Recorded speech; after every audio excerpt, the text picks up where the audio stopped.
बिस्मिल्लाहिर्रहमानिर्रहीम। आज तक के मुअज़्ज़ज़ नाज़रीन अस्सलाम वालेकुम। अब किस नंबर 163 मुलाहिज़ा फरमाएं। वो अचानक पलटी और बाहर निकल गई। मोहसिन ने घूर कर मुझे देखा और राबिया के पीछे दौड़ा।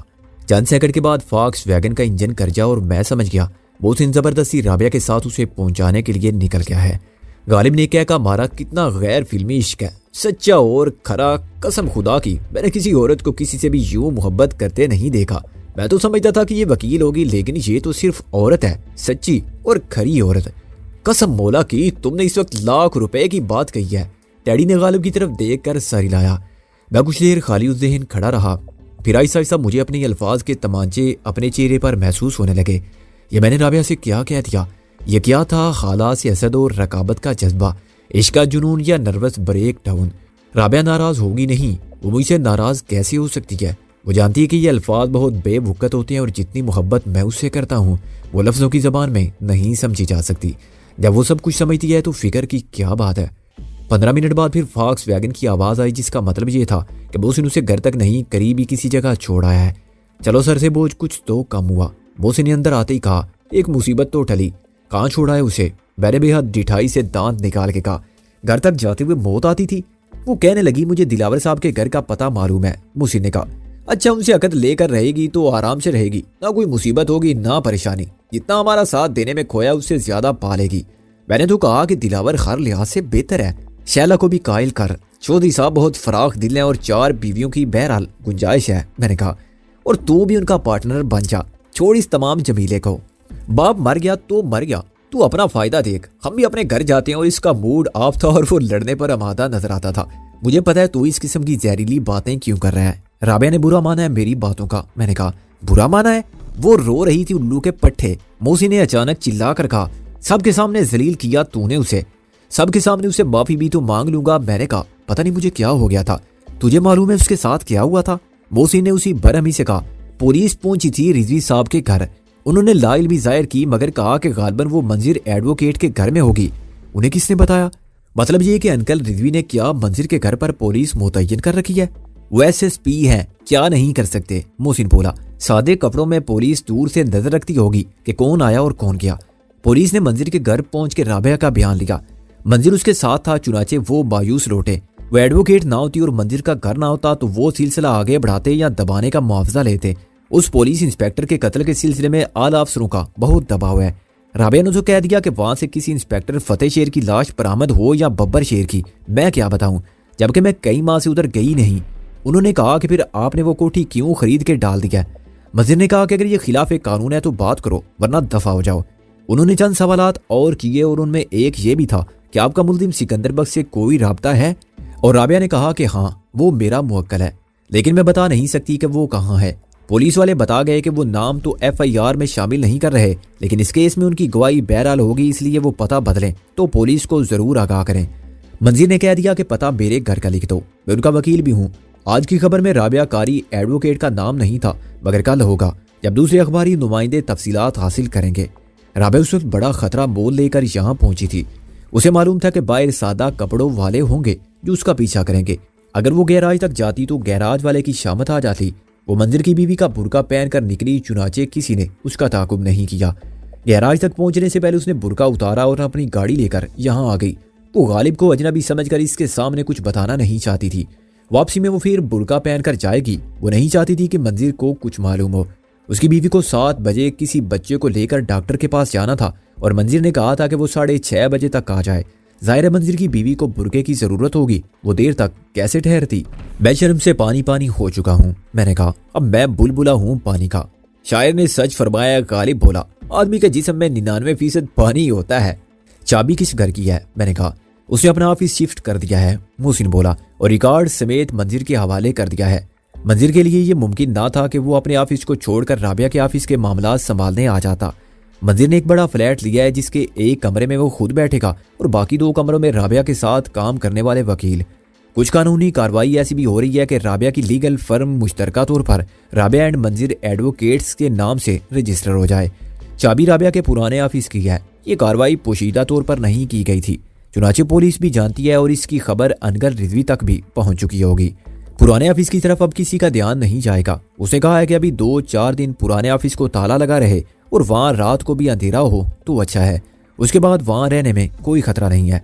तुमने कहा था कि अल्ताफ के कत्ल को छुपाने में फतेह शेर के अलावा भी कुछ लोग शरीक थे, गालिब ने अचानक कहा। हाँ, 4 मातहत थे, कांस्टेबल होंगे या हेड कांस्टेबल, मैंने कहा।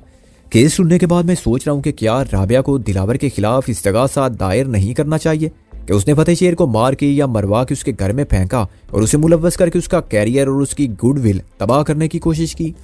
अगर वो गवाह भी हों तो दिलावर अब भी फंस सकता है, गालिब बोला। राबिया के लिए केस करना क्या मुश्किल है, लेकिन वो यहाँ किसी कानूनी मसले में उलझना नहीं चाहेगी, मैंने कहा। गवाह तो हैं और उनकी गवाही भी हासिल की जा सकती है। अगर पुलिस के अपने आदमी गवाह बन के पेश हो जाएं तो फतेह शेर का जुर्म साबित हो जाएगा, गालिब बोला। उसके बाद फतेह शेर की गुफ्तगू के केस पेश करके दिलावर को घसीटा जा सकता है। हाँ, सिर्फ घसीटा जा सकता है, क्योंकि केस सिर्फ फतेह शेर के खिलाफ ठोस शहादत फराहम करते हैं, मैंने कहा, दिलावर के खिलाफ नहीं। बेशक कत्ल करने का सबब मौजूद है और लाश भी दस्तयाब हो चुकी है, मगर एक तो उसके अपने सफाई के गवाह बहुत मजबूत होंगे, दूसरे वो हमारे गवाहों को गवाही से पहले बदल सकता है या खत्म कर सकता है। मैं उसके खिलाफ खुद निजी इस्तगासा दायर करने को तैयार हूँ। रहने दो मिर्जा गालिब, मैंने कहा। कानून की भूल भुलैयों में मत पड़ो, जो हकीकत है वो हम भी जानते हैं, तुम भी जानते हो। फतेह शेर को उसके किए की सजा मिल गई, उन्हें हम खुद सजा देंगे जो उसके शरीके जुर्म थे। तुम सिर्फ ये मालूम कर लो कि इस रात थाने में ड्यूटी पर कौन लोग थे और फतेह शेर के साथ गश्त पर कौन गया था। चलो, मुझे अखबार जाके अपनी रिपोर्ट देनी है, गालिब बोला। ये भी पूछ लेंगे। जब हम बाहर निकले तो रात का अंधेरा फैल गया था। मैंने ड्राइविंग सीट संभाली तो बहुत सी पुरानी यादों ने मुझे आज़ादा किया। इस गाड़ी का रंग जमाने के साथ बदल गया था। एक वो वक्त था कि मैं और राबिया इसी में रातों को शहर की सड़कों पर फिरते थे। इसने बहुत से मुश्किल वक्तों में हमारा साथ दिया था और हमारी हर ज्यादती बर्दाश्त की थी। अब उसका रंग सफ़ेद था और ये चमकती दमकती कार किसी नई नवेली दुल्हन की तरह फिर के रफाकत अदा करने के लिए मौजूद थी। मैंने गालिब की हिदायत के मुताबिक गाड़ी को मुख्तलिफ थानों के करीब रोका, जहाँ वो चंद मिनट के लिए रुका और लौट आया। अंधेरे की वजह से हम सब अंदर बैठे लोग बिल्कुल महफूज थे। बंद शीशों के पीछे कोई हमारी सूरत नहीं देख सकता था। आखिरी जगह वो थी जहाँ फतेह शेर सब इंस्पेक्टर था। गालिब वहां से 10 मिनट बाद लौटा तो कुछ परेशान सा था। उसने मुझे गाड़ी चलाने का इशारा किया। उनमें से एक तो आज ड्यूटी पर आया ही नहीं। वो मेरे साथ बैठकर बोला। दूसरे का ड्यूटी पर आते हुए हादसा हो गया। एक ट्रक उसे कुचलता हुआ निकल गया और ट्रक का नंबर कोई नोट नहीं कर सका। मैंने तलखी से कहा, कल तक दूसरे के मुतल्लिक भी मालूम हो जाएगा कि उसको 50,000 में मौत कैसे आई। बाकी 2 कौन थे और कहाँ हैं? एक कांस्टेबल अली नवाज है और दूसरा हेड कांस्टेबल चांद खान, गालिब ने कहा। दोनों ड्यूटी पर हैं। 8 बजे तक दोनों की हालत खराब है। बज़ाहिर खुद को बीमार बताते हैं, लेकिन मेरा ख्याल है वो खौफजदा है। उन्हें कोई धमकी मिली है या वो खुद समझ गए हैं कि उनका अंजाम भी मुख्तलिफ नहीं होगा। चोर तो उनके दिल में है। गालिब को अखबार के दफ्तर में छोड़ के हम वापस आ गए। मुझे और मोहसिन को साफ नजर आ रहा था कि अब दिलावर बाकी 2 गवाहों को जिंदा छोड़ देने का खतरा मोल नहीं लेगा। हमें उनको बचाना था और ये काम आसान नहीं था। इसमें बराह रास्त उनसे तसादुम के इम्कानात बहुत ज़्यादा थे, जो फतेह शेर की मौत के बाद और अलिफ दीन के गायब होने के बाद फौरी तौर पर बाकी 4 अफराद के कत्ल पर मामूर किए गए थे। चुनाचे बाकी 2 के लिए भी बात सिर्फ मौके की थी। मैंने मोहसिन को तैयार रहने को कहा। हम जिस मिशन पर निकले थे उसके लिए तमाम ज़रूरी सामान हमारे पास था। मेरे पास दिलावर का दिया हुआ साइलेंसर वाला पिस्तौल था जिसमें अभी 4 गोलियां बाकी थी। मोहसिन के पास पूरा भरा हुआ रिवाल्वर था और टैडी के पास क्लोरोफार्म की वो शीशी थी जो हमें अलिफ दीन से मिली थी। यह हो सकता था कि हमें उनमें से किसी को अगवा करना पड़ता। उसके लिए यही सामान हमारे काम आ सकता था। थाने से कुछ फासले पर हमें एक ट्रक खड़ा नजर आया। एक शख्स ड्राइवर की सीट पर बैठा सिगरेट पी रहा था और जब वो कश लेता तो सिर्फ एक चिंगारी सी रोशन होती थी। उसका अपना चेहरा अंधेरे में था। दूसरा बम्पर के ऊपर चढ़ा बोनट में सर डाले बजाय किसी खराबी को रफा करने की कोशिश में मसरूफ था, लेकिन यह किसी भी जगह ठहरने का वो तरीका था जो शक में पैदा नहीं कर सकता था। मैंने गाड़ी की हेडलाइट्स ऑफ कर दी। ये ट्रक पहले तो नहीं था यहाँ। मैंने मोहसिन को मुतवज्जो किया और गाड़ी को ट्रक के पीछे ले जाकर रोक लिया। ये वही ट्रक तो नहीं है जिसने एक गवाह खत्म कर दिया? शायद 2 बैज शक की बुनियाद पर क्या हो सकता है? मोहसिन बोला। हम जाके कैसे पूछ सकते हैं कि यहाँ क्यों खड़े हो? अली नवाज और चांद खां का इंतजार कर रहे हो कि वो ड्यूटी करके निकलें तो उन्हें भी कुचल डालो? टैडी एक काम करो उस्ताद, मैंने कहा, जरा मैकेनिक बन के जाओ, जबरदस्ती उस शख्स की मदद करो। मैं जरा पीछे रहूंगा, उनके रवैये से अंदाजा हो जाएगा। मोहसिन वो स्पीड ब्रेकर निकाल। मैं और टैडी आहिस्ता से दरवाजा खोलकर उतरे। लकड़ी के 2 गुटके मेरे हाथ में थे जिन पर मोटी कीलें 1-1 इंच चुभरी हुई थी। टैडी चंद कदम आगे आया और रुक गया। मैं साइड में दुबक के बैठ गया। कोई आवाज किए बगैर मैंने लकड़ी के ब्लॉक 2 पहियों के साथ लगा के यूं रख दिए कि कीलों का रुख ऊपर की तरफ रहे। क्या बात है भाई? टैडी की आवाज आई। क्या खराबी हो गई है? अपना काम कर। खराबी का मामा। इंजन में खराबी तलाश करने वाले ने घुर्रा कर कहा। मैं ऐसे ही नहीं पूछ रहा हूँ, टैडी बोला, ट्रकों का काम करता हूँ, एक नजर देखने तो दो। काल्बन टैडी ने भी बम्पर पर चढ़ने की कोशिश की थी। मैंने एक जबरदस्त गाली सुनी, तू मैकेनिक है तो मैं चिड़ी मारूं, दफा हो जा। टैडी को एक और गाली मिली। पहले धक्का दिया, अब गाली देते हो। टैडी गर्म हो गया, देखी का जमाना ही नहीं है। कौन है ये? ट्रक के ड्राइवर ने निस्बतन नर्म लहजे में सवाल किया। ऐसे ही उस्ताद, ख्वाह मुखा मत्थे लग रहा है कि मैकेनिक हूँ। पहले वाले ने कहा, कम्बल हो गया है। मैं वाकई बहुत तजरीबेकार मैकेनिक हूँ। टैडी ने उस्ताद के पास आके कहा, मैंने कोई पैसे तो नहीं मांगे थे, ऐसी ही मदद के लिए रुक गया था। उसने गाली बकी। अच्छा भाई माफ करो, ड्राइवर ने कहा, खराबी कोई नहीं और होगी तो हम ठीक कर लेंगे, तुम जाओ। मेरा शक अब यकीन में बदलने लगा था। टैडी अब चंद कदम दूर जाकर खड़ा हो गया था। अब क्यों खड़ा है, जाता क्यों नहीं? ड्राइवर ने ज्यादा सख्त लहजे में कहा। अब सड़क पर खड़े रहने पर भी पाबंदी है क्या? टैडी बोला, देख रहा हूँ तुमसे ठीक ना हो तो मैं। ड्राइवर एक खौफनाक गाली बक के उतरा। तू ऐसे नहीं जाएगा, पाबंदी के बच्चे। ओ चला जा मियाँ, क्यों पंगा लेता है? बम्पर पर चढ़े हुए शख्स ने कहा, मैं नहीं जाऊंगा। टैडी ने चीख कर कहा, तुम्हारे बाप की सड़क है, तुम खड़े हो तो मैं भी खड़ा हूँ। टैडी के अल्फाज का खातिर ख्वाह असर हुआ। वो दोनों उसकी तरफ लपके और टैडी भाग खड़ा हुआ। पलक झपकने में मैंने खुले दरवाजे से ट्रक की चाबी निकाल ली और वापस हुआ। ड्राइवर के वापस आने तक मैं कार के अंदर था। टैडी के पीछे वो मुश्किल से 20 कदम दौड़े और लौट आए। उनका इरादा ताकुब करने या उसके साथ झगड़ा करने का भी नहीं था। ड्राइवर वापस लौटकर ऊपर चढ़ा और फिर अपनी जगह बैठ गया। अंधेरे में उसको अंदाजा ना हो सका कि चाबियां गायब हैं। उसे अचानक जाना पड़ा था, चुनाचे उसने चाबियां निकालने की जरूरत महसूस नहीं की। वो ये कैसे फर्ज कर सकता था कि उसे बेवकूफ बनाया गया है और 2 मिनट के मुख्तसर वक्फे में कोई चाबियां निकाल कर ले गया है। टैडी न जाने किधर निकल गया था, लेकिन परेशानी की कोई बात नहीं थी। उम्मीद ये थी कि वो लौट आएगा और अगर ना सका तो घर पहुंच जाएगा। मैंने घड़ी का रोशन डायल को देखा, 8 बजने में 10 मिनट बाकी थे। अचानक मैंने ट्रक ड्राइवर को चिल्लाते सुना। उसका साथी अब बोनट बंद कर चुका था। मेरी तरह वो भी समझ रहे थे कि अमल की घड़ी आ पहुंची है। 8 बजे ड्यूटी से ऑफ होने वाले अगर 5-10 मिनट पहले निकल आए तो उन्हें तैयार होना चाहिए था। चुनाचे गैर इरादी तौर पर सब ठीक है का यकीन करने के लिए उसने चाबियां घुमाकर ये देखना चाहा होगा कि इंजन बिल्कुल एक इशारे पर स्टार्ट हो सकता है। मैं उनकी आवाज़ें साफ नहीं सुन सकता था, लेकिन उनकी बदहवासी से अंदाजा होता था कि चाबियां ना मिलने पर मसला संगीन सूरत इख्तियार कर गया है। वो एक दूसरे को इल्ज़ाम दे रहे थे और ट्रक के अंदर और ऊपर नीचे चाबियां तलाश कर रहे थे। ट्रक का रुख देखकर मैंने अंदाजा किया कि ड्यूटी खत्म करने निकलने वाले सिपाही किस तरफ जाएंगे। मैं आगे जाता हूँ, मैंने मोहसिन से कहा। तो जैसे उन्हें निकलता देखे थोड़े से वक्फे के बाद गाड़ी लेकर आगे आ जाना। उम्मीद है हम उन्हें निकाल ले जाने में कामयाब हो जाएंगे। मैंने आहिस्ते से कार का दरवाजा खोला और उतरने ही वाला था कि मोहसिन ने मुझे रोक लिया। मैं उनको पहचानूंगा कैसे? यहाँ तो लोग मुसलसल आ जा रहे हैं। वर्दी वालों को छोड़ दे, वो ड्यूटी खत्म करके निकलेंगे तो बगैर वर्दी के होंगे, मैंने कहा। इसके अलावा उन दोनों की कोशिश होगी कि इकट्ठे रहें। मुमकिन है वो खौफजदा होने की वजह से पहले हर तरफ देखें और रवाना होने के बाद भी मुड़ मुड़ कर देखते जाएं। ट्रक वालों का रद्द अमल भी मेरी बात अधूरी रह गई, क्योंकि उसी वक्त थाने में से 2 अफराद बरामद हुए। उन्होंने शलवार कमीज के अंदर कंबल से यूं बुक्कल बार रखी थी कि सर्दी से बचने के अलावा अपना चेहरा भी छुपा लें। वो दोनों कुछ देर गेट पर खड़े रहे, फिर वाज़े तौर पर एक ने दूसरे को सर की जुम्बश से चलने का इशारा किया और वो थाने की दीवार के साथ साथ चल पड़े। एक बार उन्होंने पलट कर देखा तो मैं रवाना हो गया। अब क्या होगा? ट्रक के ड्राइवर ने गाली देकर कहा और ट्रक के लात मारी, जो एक अहमकाना और इज़्तरारी हरकत थी। तू अंधा हो गया था? मुझे इल्जाम मत दो उस्ताद, यहाँ कोई नहीं आया। तुम अंदर बैठे थे तो चाबियां तुम्हारे पास थी। ये सब उसी का चक्कर है। कौन था वो? ड्राइवर ने जो गाली दी वो टैडी के लिए थी। कमाल करते हो। वो बाहर मुझसे बात करता रहा और भाग गया। तुम ही ने कहीं गिरा दिया चाबी, क्लीनर बोला। कहाँ गिरा दिया? कुत्ते की तरह भौंकता जा रहा है। सब जगह तो देख लिया, ड्राइवर ने चीख कर कहा। उन दोनों के करीब से गुजरते हुए मैंने कती बेनियादी का अंदाज इख्तियार किया, लेकिन उनकी गुफ्तगू का कुछ हिस्सा जरूर सुन लिया। फुटपाथ पर दुबक कर साथ साथ जाने वाले दोनों मुजरिम किसी नादीदा दुश्मन के खौफ में मुबतला थे। चुनाचे बार बार पलट कर देखते थे। मैं समझ सकता था कि इस वक्त उनके दिली जज्बात क्या होंगे। आम दिनों में वो छोटे मोटे केस को 10, 20 या 100-50 में निपटा देते होंगे। कुदरत ने पहली बार उनको 50,000 यकमुश्त दिलवाए थे, लेकिन अब उन्हें अंदाजा हो रहा था कि वह शैतान का फैलाया हुआ लालच का जाल था और बाजी उलट जाने से उनकी तवक्कुआत भी गलत हो गई। उन्होंने 50,000 में कोई बड़ा काम करने का सोचा होगा, कोई मुश्किल हल करने का सोचा होगा, या इस रकम से अपना मुस्तकबिल संवारने का सोचा होगा। अब वो खुद मुश्किल में थे और मुस्तकबिल खतरे में पड़ गया था। इतनी अकल तो खुदा ने उनको भी दी थी कि फतेह शेर के इबरतनाक अंजाम के बाद अपने एक साथी के साथ पेश आने वाले हादसे और दूसरे की अचानक गुमशुदगी का सिलसिला मिला सकें। मैं 50 कदम के फासले से उनके पीछे रहा। जब उन्होंने मोड़ काटा तो मैंने रफ्तार बढ़ाई और फासला कम किया। 10 मिनट बाद मैंने उन्हें जा लिया। तुम चांद खान और अली नवाज हो ना? मैंने उनके साथ साथ चलते हुए अचानक कहा। वो दोनों उछल पड़े। तुम कौन हो? तुम हम तुम्हें नहीं जानते। उनमें से एक ने हिम्मत करके कहा। हाँ, लेकिन मैं तुम्हें जानता हूँ। मैंने कहा, मैं तुम्हारा दुश्मन नहीं, दोस्त हूँ।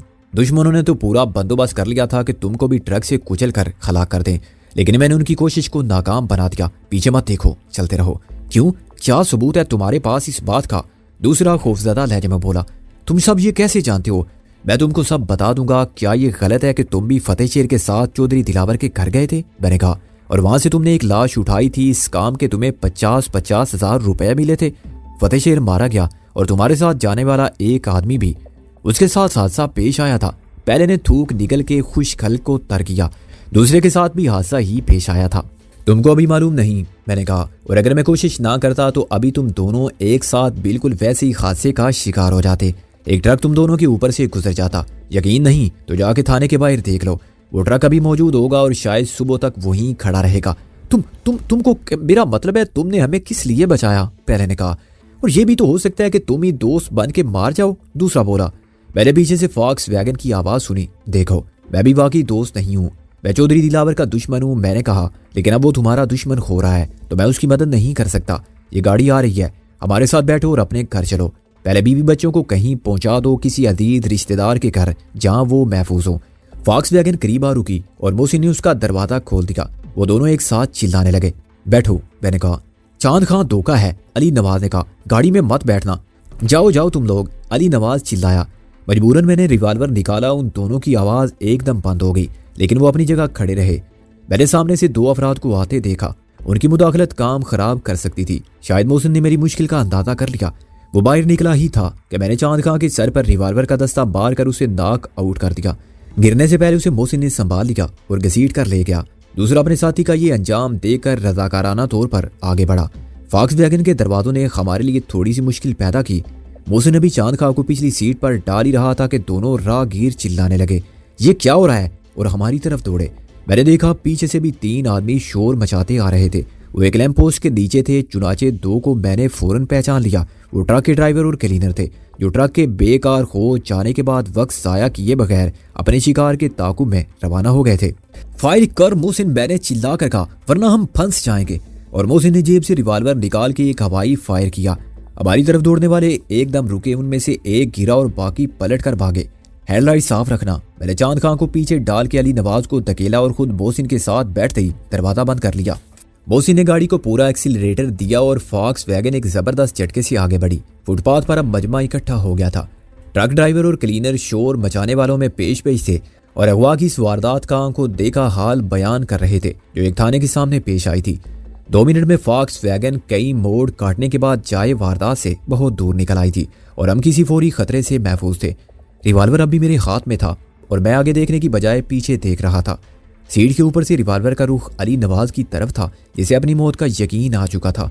मोहसिन ने गाड़ी को फोर्ट ट्रेस स्टेडियम की दीवार के साए में रोक लिया। तुम्हें 50,000 रुपए जेब में डालने से पहले सोचना चाहिए था कि जिस शख्स ने एक लाश को किसी गुमनाम जगह पर दफन करने का मुआवजा अदा किया है, वो तुम्हारी लाश गायब करने के लिए किसी और को भी 50,000 दे सकता है। मैंने कहा, चौधरी साहब ने हमें भी 50,000 रुपए दिए थे। मोहसिन बोला, 4 अफराद के नाम पतों के साथ। अब तुम ये बताओ कि तुमको कहाँ मरना कबूल है? मैंने कहा, एक फतेह शेर था, उसका सर और बाकी जिस्म एक साथ कब्र में रख दिए गए हैं। दूसरे की लाश का कीमा मुर्दा खाने में पड़ा है और तीसरे की लाश अभी 2-4 दिन बाद दरियाफ्त होगी, जब सड़कर भूत देने लगेगी। बीवी बच्चों से कुछ कहना है तो बता दो, हम पैगाम पहुंचा देंगे। देखें जी, हमसे गलती हो गई, मगर हम क्या करते, हम हुक्म की तामील करने पर मजबूर थे। फतेह शेर ऑफिसर था, अली नवाज ने लरजती आवाज में कहा। हम नहीं जानते थे वो किसकी लाश थी। ये तो तुम्हें मालूम होगा कि वो लाश कहाँ है? मैंने कहा। अली नवाज ने कोई जवाब नहीं दिया। हम तुम्हें छोड़ भी सकते हैं। मैंने कहा, क्यों उस्ताद? मैंने मोहसिन को मुखातिब किया। हाँ उस्ताद, ये सौदे की बात है। मोहसिन ने कहा, एक सौदा हमने चौधरी साहब से किया था, दूसरा सौदा इनसे भी कर सकते हैं। चौधरी साहब को कैसे मालूम हो सकता है? ये तो ठीक है, हम उनसे कह सकते हैं कि आपका काम हो गया। मैंने सोचते हुए कहा, और इनको मौका दे सकते हैं कि अपने बीवी बच्चों को लेकर भाग जाएं और फिर कभी चौधरी साहब के सामने ना आए। मुझे मंजूर है। देखो, मेरी बीवी के बच्चा होने वाला है। अली नवाज रोने लगा। पहला बच्चा है ये मेरा। रोता क्यों है? क्या बच्चे यतीम पैदा नहीं होते? मैंने बेरहमी से कहा और उसके एक जाम पर रसीद किया। तेरी बीवी तो जवान होगी, पाल लेगी उसे किसी ना किसी तरह, और अगर तुझे मंजूर नहीं तो हम उसको भी मंगवा लेते हैं। खुदा के लिए रहम करो, तुम क्या चाहते हो? जो कुछ मेरे पास है वो सब ले लो, अली नवाज ने कहा। चांद खान ने आहिस्ता से हरकत की और उठ बैठा। बुज़दिल पत्ते, वो अली नवाज को हकारत से देकर बोला। इतना ही डरपोक था तो पुलिस में क्यों भर्ती हुआ था? क्या बिगाड़ सकते हैं ये मेरे और तेरे बीवी बच्चों का? इन्हें क्या मालूम वो कहाँ है? अली नवाज दया भर्ती हुआ था। चांद खान उसके मुकाबले में पुराना ही नहीं दलेर भी था। उसने सर को झटका दिया और फिर मेरी तरफ देखा। मैं जानता था तुम धोखेबाज हो, रिवाल्वर से काम ना लेते तो मैं बताता तुम्हें। उस्ताद, ये बहादुर आदमी है, मैंने मोहसिन से कहा। मुकाबला करना चाहता है। मर्द के बच्चे हो तो खाली हाथ सामने आओ। चांद खान ने एकड़ी से कहा, वरना गोली मार दो, हम मरने से नहीं डरते हैं। चलो उस्ताद, मोहसिन बोला, इनको अपने थाने ले चलते हैं, वहाँ मुकाबला भी होगा और तफ्तीश भी कर लेंगे। तुम अपने थाने में तो रोज ही तफ्तीश करते होगे चांद खान, आज देखो कि हम किस तरह तफ्तीश करते हैं। उस वक्त तक मैं समझा नहीं था कि अपने थाने से मोहसिन की क्या मुराद है। इन दोनों को टैडी के घर ले जाना भी ठीक नहीं था। वहाँ पूरा महल्ला आबाद था और वो हमारी वाहिद जाए पनाह थी जहाँ किसी किस्म की पुरतशद्दुद कार्रवाई करना हमारे हक में बुरा होता। दूसरी जगह वो थी जहाँ पहले राबिया का ऑफिस था और जिसकी चाबी अब हमारी जेब में थी, लेकिन वो जगह फिलहाल महफूज नहीं थी। जब मोहसिन ने गाड़ी का रुख राबिया की उसी कोठी की तरफ किया जहाँ फतेह शेर का कत्ल हुआ था, तो मैंने उसके इंतखाब उसकी ज़ानत और हिम्मत की दाद दी। लाज वहाँ से उठाई जा चुकी थी और तफ्तीश का अमल भी मुकम्मल हो चुका था। रात के वक्त वहाँ अब एक कांस्टेबल की ड्यूटी होगी, वरना वो भी नहीं। पुलिस ने इमारत को सील कर दिया होगा और ये किसी वहम व गुमा में भी नहीं होगा कि इस इमारत के अंदर फिर कोई वारदात करने जा सकता है। सड़क अब खाली थी और फॉक्स वैगन की आवाज़ इतनी थी कि चांद खान शोर करता तब भी बंद शीशों से बाहर उसकी कोई ना सुनता। कहाँ ले जा रहे हो तुम हमें? चांद खान ने कहा। तुमको पहचान लिया है मैंने, सिकंदर बख्त। तुम खुद एक इश्तिहारी मुजरिम हो और तुमने एक और जुर्म किया है, 2 पुलिस वालों को अगवा करके। पुलिस वाले सरकारी मुलाजिम होते हैं। मैंने उसके मुंह पर रिवाल्वर का बट मारा, वो बिलबिलाया और उसके लबों के गोशों से खून बहने लगा। सरकारी मुलाजिम की औलाद, वो सरकार का काम था जो तूने 50,000 में किया। मुझे मेरा जुर्म बताता है, अपना जुर्म याद कर। मैंने कहा मैं तो इश्तिहारी मुजरिम हूँ, जहाँ इतने कत्ल किए हैं वहाँ एक और सही, लेकिन दिलावर जिसका नाम है वो इश्तिहारी मुजरिमों से बड़ा मुजरिम है। मैं तो इतना लिहाज करूंगा कि तेरे जुर्म की सजा सिर्फ तुझ ही को मिले, मगर वो तेरे खानदान के बच्चे बच्चे को मार डालेगा। खुदा के लिए हम अपनी गलती मानते हैं, अली नवाज कांपते हुए बोला। मैं सब बता देता हूँ। मैंने उसके भी एक जांपड़ मारा। हमें इस सूरमा से पूछना है, तेरी बारी बाद में आएगी। राबिया की इस कोठी के गिर्द खामोशी थी। अंदर अंधेरा था और आसपास किसी की मौजूदगी साबित ना होती थी। मैंने रिवाल्वर मोहसिन को दिया और खुद नीचे उतर के कोठी के गिर्द एक चक्कर लगाया। दीवार के करीब से मुझे बातों की आवाज आई। मैंने हाथों के बल खुद को ऊपर खींचा और अंदर झांका। 2 कुर्सियों पर 2 पुलिस वाले बैठे थे, जिनमें से एक के कंधे पर एक सितारा था। इससे मुझे अंदाजा हुआ कि पुलिस इस केस में गैर मामूली दिलचस्पी ले रही है और रात के वक्त भी एक ASI और एक कांस्टेबल जाए वारदात पर पहरा दे रहे हैं। मैंने इधर उधर देखा, फिर मुझे टीन का एक खाली डिब्बा नजर आ गया जो न जाने कब से यूं ही बड़े बड़े जंग से गल गया था। मैंने डिब्बा दीवार के ऊपर से अंदर उछाल दिया और खुद भी अंदर कूद गया। डिब्बा फर्श पर गिरने से आवाज पैदा हुई। मैं दीवार से चिपक कर एक कोने में खड़ा हो गया। हस्बे तवक्को ऑफिसर ने मातहत को भेजा। कांस्टेबल टहलता हुआ इधर उधर देखता हुआ आया। वो मेरे सामने से गुजरने लगा तो मैंने उसे यूं दबोच लिया जैसे गात में बैठी हुई बिल्ली अपने पंजों में चूहे को दबोच लेती है। उसकी आवाज तक ना निकली और मेरे हाथ की एक जरब ने उसे होशो हवास से बेगाना कर दिया। मैंने उसे अपने सामने साफ जगह पर लिटाया और हल्क से एक दर्द भरी आवाज निकाली। ASI दौड़ता हुआ आया। क्या बात है, कौन है?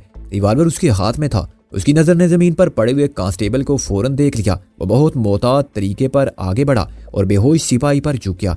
उसी वक्त मैंने जस्ट लगाई और ASI चंद सेकंड की मुज़ाहमत के बाद साकत हो गया। मैंने उसका रिवाल्वर अपनी दूसरी जेब में डाला और बाहर निकला। फॉक्स वैगन 100 गज के फासले पर एक शिकस्ता मकान के पीछे मौजूद थी, जिसकी सिर्फ 2 दीवारें सलामत खड़ी थी। मैंने ड्राइविंग सीट संभाली और फॉक्स वैगन की हेडलाइट्स जला के गाड़ी को इत्मीनान से कोठी में ले लिया। बाहर निकलो दोनों, मैंने हुक्म दिया, और दीवार की तरफ मुंह करके खड़ी हो जाओ, हाथ ऊपर उठाए रखो। उन्होंने तामील की और मोहसिन ने उनकी जेब से हर चीज निकाल ली। दोनों की जेब से 1200 रुपए बरामद हुए। मोहसिन ने उनकी घड़ियां भी उतार ली। जब किसी मुल्जिम को थाने लाया जाता है तो तुम भी यही करते हो ना? मैंने कहा, यह हमारा प्राइवेट थाना है और हम यहाँ तुम्हारे साथ वही करेंगे जो तुम बाज़ औक़ात बेगुनाहों के साथ भी करते रहते हो। जामा तलाशी के बाद मैं उनको ऊपर ले गया और अपना रिवाल्वर मोहसिन को दिया। अगर ये बहादुर सिपाही मरना चाहे तो बिला तकल्लुफ गोली मार देना, साइलेंसर की वजह से आवाज बाहर नहीं जाएगी। नीचे आके मैंने दोनों बेहोश पड़े हुए पुलिस वालों को देखा। बारी बारी मैंने उनको कंधे पर डाला और ऊपर ले गया। ऊपर जाकर मैंने उनके हाथ पांव बांधे। हमारे बिस्तर अब भी वहीं बिछे हुए थे। उनकी चादरों को फाड़ कर मैंने रस्सी का काम किया और फिर उनके हल्क में भी कपड़ा ठूंस दिया। ये भी तुम्हारे ऑफिसर थे? मैंने चांद खान से कहा। बावर्दी ऑफिसर और ड्यूटी पर थे, इनकी हालत देख रहे हो, ये रात भर ऐसे ही पड़े रहेंगे और सर्दी से अकड़ के मर जाएंगे। मोहसिन बोला। आओ अब मैं तुमको फतेह शेर का मिजाज भी दिखाऊं। मैंने चांद खान की गुद्दी पर हाथ रखकर एक झटका दिया। वो रुका ही था कि मैंने उसे लात मारी और वो आगे जाके बाथरूम के दरवाजे से जा टकराया। बाथरूम का दरवाजा खुल गया और चांद खान मुंह के बल गिरा, लेकिन गिरते ही फिर खड़ा हो गया। मैंने रिवॉल्वर एक हाथ में रखा और दूसरी हाथ से लाइटर जला लिया। ये देखो, ये सब फतेह शेर का खून है, मैंने कहा। फर्श पर और दीवारों पर उसका सर यहाँ पड़ा था और धड़ यहाँ। तुम्हारी लाश के 4 टुकड़े भी किए जा सकते हैं। बाहर निकलो, तुम इस तरह मुझे दहशत ज़दा नहीं कर सकते। चांद खान ने कहा। वो जिद्दी और बाहिम्मत आदमी था। मैंने रिवॉल्वर एक तरफ रख दिया। अब आ जाओ मेरे मुकाबिल, हम और तुम दोनों खाली हाथ हैं, मैंने कहा। चांद खान ने बेयकीनी से मुझे देखा। मैंने रिवॉल्वर को ठोकर मारकर कमरे के आखिरी गोशे में फेंक दिया और सीधा होकर खड़ा हो गया। डरो नहीं, मुकाबले में कोई मुदाखलत नहीं करेगा, मैंने कहा और हाथ आगे बढ़ा दिया। चांद खान कुछ देर साकत खड़ा रहा, फिर उसने मेरा हाथ पकड़कर मुझे अपनी तरफ खींचा। 1 सेकंड में वो नीचे लेट गया और उसने मुझे अपने ऊपर से गुजार के फर्श पर फेंक दिया। उसका एतमाद बेबुनियाद नहीं था, वो कराटे के दाव जानता था। मैं बड़ी फुर्ती से उल्टी कलाबाजी खा के उठा। वो मेरे ऊपर जस्ट लगा के आया था, लेकिन मेरे हटने से उसका अंदाजा गलत हो गया। वो फर्श पर मुंह के बल गिरा। मैंने उसे कमर से पकड़कर उठाया और यूं घुमाया कि उसके पांव जमीन से उठ गए। जब मैंने उसे छोड़ा तो वो दीवार से जा टकराया और एकदम पलट कर आया। मैंने उसके सीने पर फ्लाइंग किक मारी। दौरे तसादुम की कुव्वत ने उसे चीत कर दिया। वो अब गैज़ो गज़ब का तूफान बना हुआ था। उसकी आंखें खून रंग थी और उसके लबों से कफ के साथ लहू जारी था। उसने फुनकारते हुए मुझे टांग से पकड़कर खींचा। मैंने दूसरी लात उसके सर पर मारी, मगर उसने अपनी गिरफ्त नहीं छोड़ी। अगर मैं एकदम ना पलटता तो वो मेरी टांग को मोड़कर नाकारा कर देता। मैंने पीछे की तरफ जस्ट लगा के उसकी गर्दन के गिर्द बाजू खमाइल कर दिए। वो कमान बन गया, मगर मैं उसे झुकाता गया। अगर वो मेरी टांग ना छोड़ता तो उसकी रीढ़ की हड्डी टूट जाती। आज़ाद होते ही मैंने उसके पीछे आकर झटका दिया और वो घूम कर खड़ा हुआ तो मैंने उसे एक और चक्कर देकर उठा लिया। खेल खत्म करने के लिए मैंने उसे पूरी कुव्वत के साथ दीवार पर दे मारा। वो चिल्लाया। नीचे गिरकर उसने हाथों के बल पर उठने की अपनी सी कोशिश की और फिर गिर गया। हाँ अब बोलो, मैंने भूली हुई सांस पर काबू पाके कहा, कौन शेर है और कौन सवा शेर है? अली नवाज का रंग लाश की तरह सफेद हो चुका था और वो फटी फटी आंखों से अपने सूरमा साथी की हालत जार देख रहा था।